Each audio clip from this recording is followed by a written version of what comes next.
真的有18层吗？清明祭扫究竟该烧什么纸？传统鬼节大盘点。神秘外星生物令美俄30年不敢再登月。二战日军奸杀部落女，众诅咒6万人自相残杀。动物园修炼，动物精怪大盘点。全球新闻欧盟播报，欢迎收看《鬼新闻》第7期清明节特别节目下集。清明节到了，很多朋友会给逝去的家人烧纸，有一些朋友还会去购买冥币。其实这些印刷着上百万字眼的冥币并没有作用。火蓝电体系办事处曾传出这样的传闻，说一人死后复活，告诉家人只有用铁戳盖过的黄纸烧了到阴间才有作用。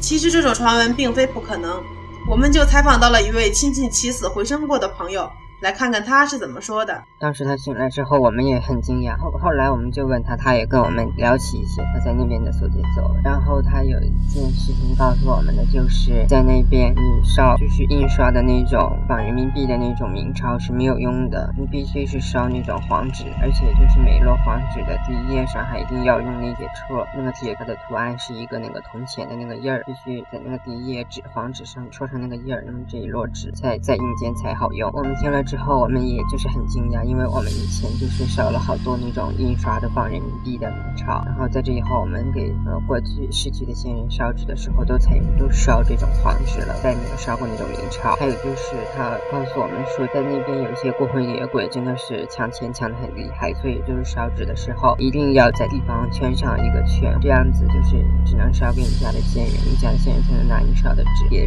的这个孤魂野鬼他抢不走你烧的纸。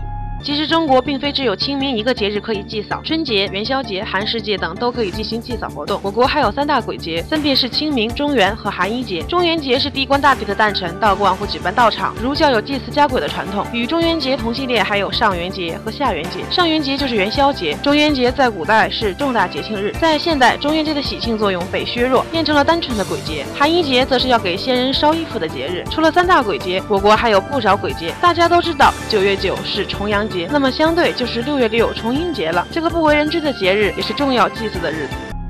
地狱是不是真的有18层呢？答案当然是否定的。18层地狱说法源自西汉艺人的杜撰。其实阴曹地府位于东海海底，而并非地下。最高首领是丰都北阴大帝。地府共分为10殿，每一殿都有一位主神，统称10殿阎王。其中第1殿跟第10殿没有地狱，其他8殿各有一大地狱，而大小地狱加在一起则有300多个，实行地点更是不计其数。所以地狱并非有18层，而是8重地狱。那么人死后灵魂将会经历什么？鬼魂是否又会再死一次呢？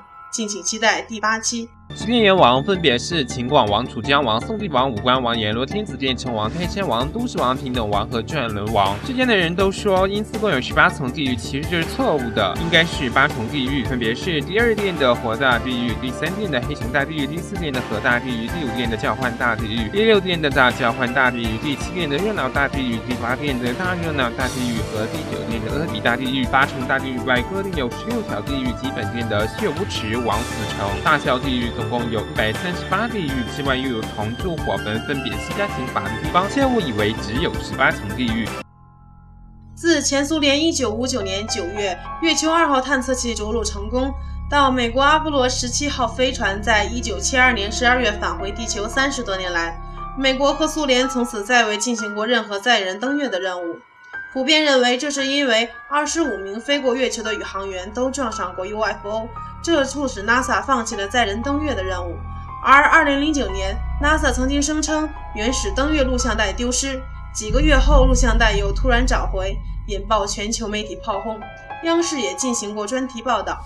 大部分专家都认为这是 NASA 的坚守自盗，因为以前公布的录像带都能发现一些奇怪的光点，而丢失后突然找回的录像带中，这些神秘的 UFO 画面都被抹掉了。究竟美国与 UFO 是什么关系？敬请关注鬼新闻。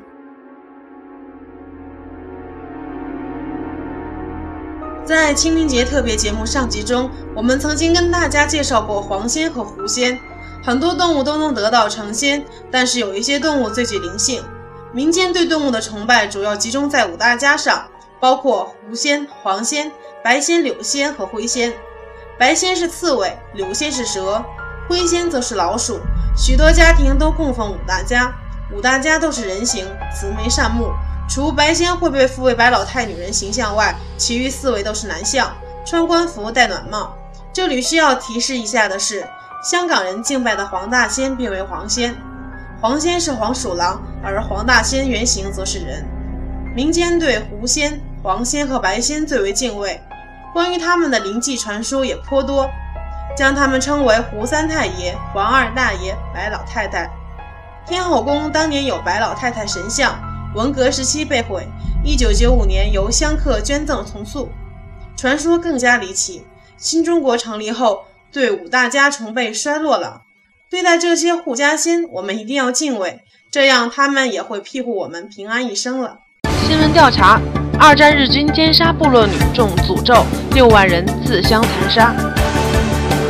1944年11月8号，第2次世界大战期间，日本驻缅甸第15军3个师团秘密从缅甸向印度进攻，他们必须翻越印缅边界的高山。其中有一个师团有精心挑选出来了非常心狠手辣的侦察部队，他们侦察到沿途上有一个100多人的聚落，那个聚落里的人都是拜邪神的，所以日本的军队就打算晚上把那个部落包围起来。没有想到，当他们夜间进入的时候，那个部落正好在拜邪神。奇怪的是，聚落里的男性都很黑，女性却很白。日本兵就把那些男人和老妇统统杀光，年轻女性就集中起来，用1个营的日本兵去轮奸。当时大概有40多个女人被轮奸，在他们轮奸完后，就全部用刀杀掉。后来这个日本部队就打到了印度，他们没有想到英国和印度的联军抵抗非常强烈，一个日本的精锐部队都没有办法攻进去。为什么呢？因为他们的战斗力不行，火炮射击、步枪射击命中率都出奇的差，却不知道原因。后面的补给也上不来，弹药的补给、粮食这些该到的全都没有来，大家都不知道原因。到最后又断粮又断子弹，无奈之下，这个日本部队决定全部撤回缅甸。当他们撤回的时候，第1天晚上下起了非常大的雨，他们在树林里安营睡觉的时候呢，就开始闹营。有一些士兵像中邪一样坐起来，睁开眼睛大吼大叫，而且还是非常大的声音。其中1人就开始说一些其他人听不懂的语言，就像之前被日本兵屠村的那个村落的语言。那个日本兵说完话以后，就拿起手边的步枪开始杀人，子弹打完了就用步枪刺，到最后他也被别人杀死了。到了第2天晚上，讲那个语言的人就变多了，是10倍，变成了整整4个人在说。他们打死4、50人以后，自己也被杀死了。那个日本军队的长官就开始觉得不对劲，问那个营长到底怎么回事，他们在路上遇到什么事情了。然后营长就说了屠村的事情，还出主意把那些有份参与的日本兵分散到不同的部队。可当那些日本兵来到各个部队以后，还是发生了同样的事情。一到晚上，他们的军官都不敢睡觉，都出来站岗，如果发现有人说那种奇怪的语言，就马上开枪打死。这个日本军队从山林回到缅甸，最后要经过一条大河。当他们在白天经过这条河的时候，突然军队里有一大堆人开始讲那个村落的语言，本来搭好的小桥也不走，就直接跳到河里面，结果600多人全部淹。最后能回到缅甸营房的这个部队呢，一清点下10万大军只剩下3万了。一路上总共死了6万5千多人，这其中差不多1/3是被自己人杀死的，其中还中邪发狂自杀的，有生病啦、肚子里疾治啦到便血死的，要不就是吃东西死掉的。后来这个15军的军长和师长都被撤职。这个部队的死亡人数超过了日本陆军的战史上任何一个战役的死亡人数。最后剩下的这些日本官兵回到了营房，同样发生了很奇怪的事情，他们这些人得了一些怪病，食欲不振、无精打采、不服从军纪，而且全部都会那些部落的神秘语言进行交谈，讲什么水都听不懂。一到晚上就开始跳那种部落的祭祀的舞蹈，还在墙上到处画邪神的画像，连站岗的人都没有。所以这个部队最后被重新整编，营房也搬走了，日军随后撤出了缅甸，而日本15军团也就这样彻底消失了。感谢大家收看，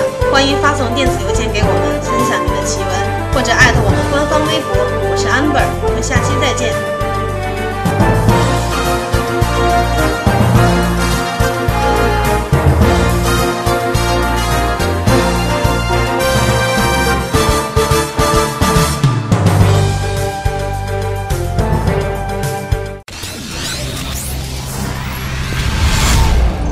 蓝极视频工作室 Oman Video Studio。